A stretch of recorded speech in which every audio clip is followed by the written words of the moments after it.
Hi, friends. It's Adam, the crippled cowboy.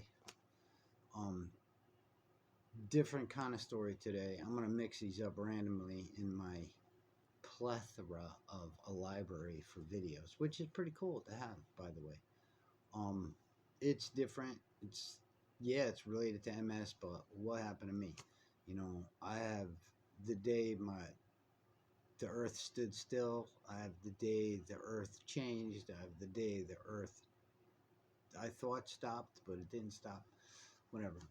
But I remember I was sitting on my floor, Indian style, with my dog. It was daytime. Sun was coming in. I was breathing. I had already been diagnosed with MS. It was in the very early stages, maybe like 2 months, maybe 3 months. I don't even remember how long ago. I'd already known. I remember breathing, having to deal with this stress. If you or you know anyone that's been diagnosed, that word, man, that's a crazy ass word. It makes your stress level just go through the roof. Um, the ugly kind of stress. Uh, so anyway, I remember sitting there, I'm in Indian style, already diagnosed, dealing with stress, negativity, depression. Oh my God, what's happening? I had my phone near me and I got a text message from the landlord. This dude, um, accusing me of taking all the money that me and my roommate have been paying into an account for him. A lot of money, whatever. It was a short paragraph. I did screenshot it. It's buried somewhere in my stuff. But I remember being extremely taken back from it. I didn't even understand. I don't think I responded. I may have something like, "What the hell are you talking about?" That kind of thing. Anyway, came out of the room. I think my roommate was there. He just happened to be walking by, and I was like, "Yo, dude, somebody took all our money from the account, this, that, or whatever." And I remember him saying, "Yeah, we've been hacked, and I know that hacking shit has been going around, whatever." So, yeah, your heart falls through your feet. No one likes that hacking word, whatever. Days go by. I got a couple more messages from Atlanta. Something about getting out of there in 2 weeks. So I kind of knew that was coming. And if I remember correctly, like, I'm coach. I was pretty locally well known. So I pulled some strings, It's like, no one's going to take my money. I'm going to go talk to these people. And I remember I went to the bank. I called banks.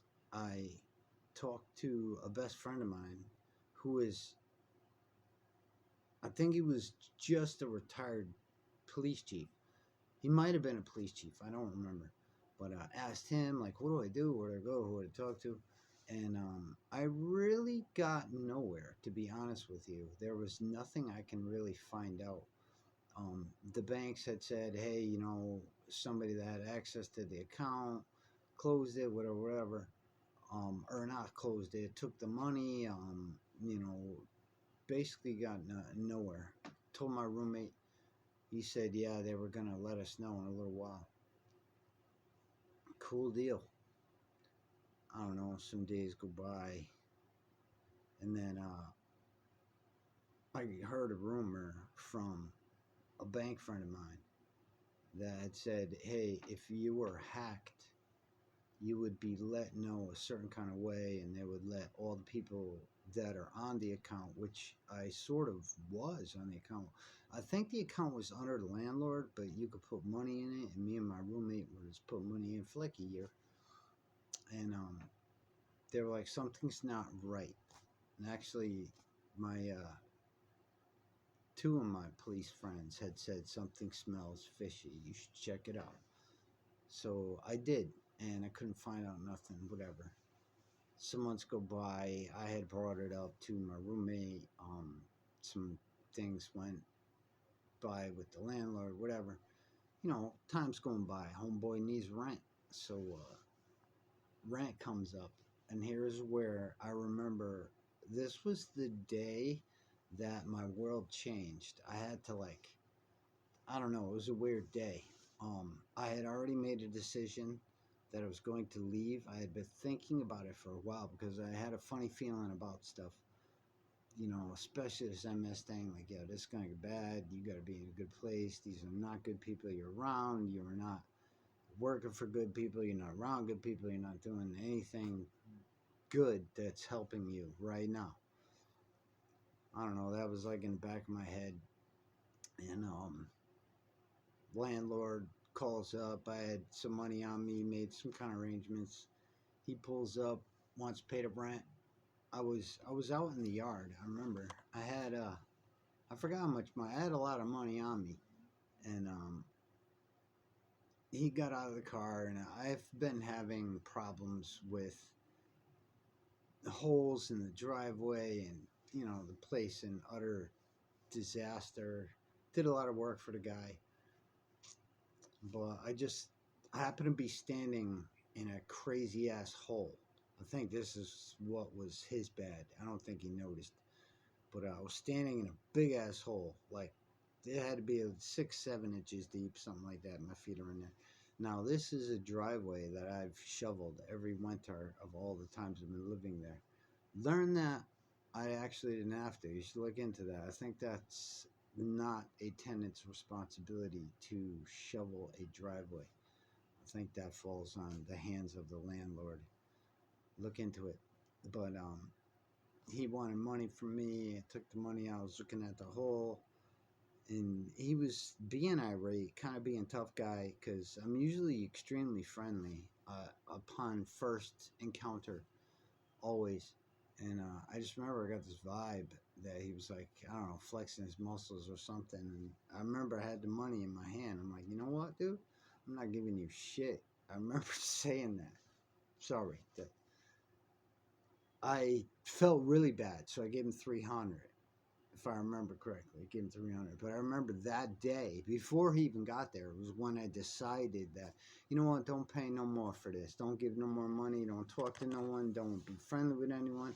I had this whole job thing that was happening. I had this whole roommate and landlord thing going on top of all this craziness was multiple sclerosis. So all of a sudden, my world had already stopped, and I knew there was some kind of crazy change. My brother had opened up an avenue for New Jersey for me. That was in my head, and I remember before I met the landlord, I had already made a decision. So if I make a decision, it's tough to change my mind. Very possible. You should actually try to talk to me. Don't be a jerk. But I remember he didn't like that very much or whatever, and his whole family was in the car, man. It was embarrassing for me. His wife was in there. I think there was at least 2 kids in there. There might have been 3. Who the hell knows? But I don't know. Maybe he was trying to look good in front of his family, or felt like he was doing something, but probably forgot who he was talking to. And anyway, gave the man $300, whatever. He leaves.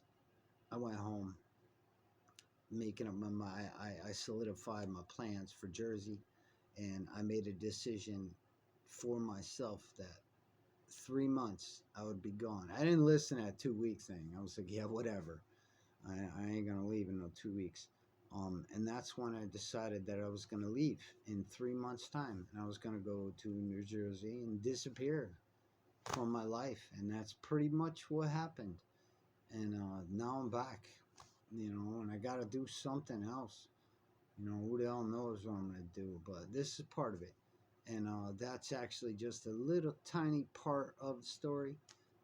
There is some more actually to add to it. Yeah, I found out what happened to the money. I found out all those things. It actually wasn't what I had thought at first.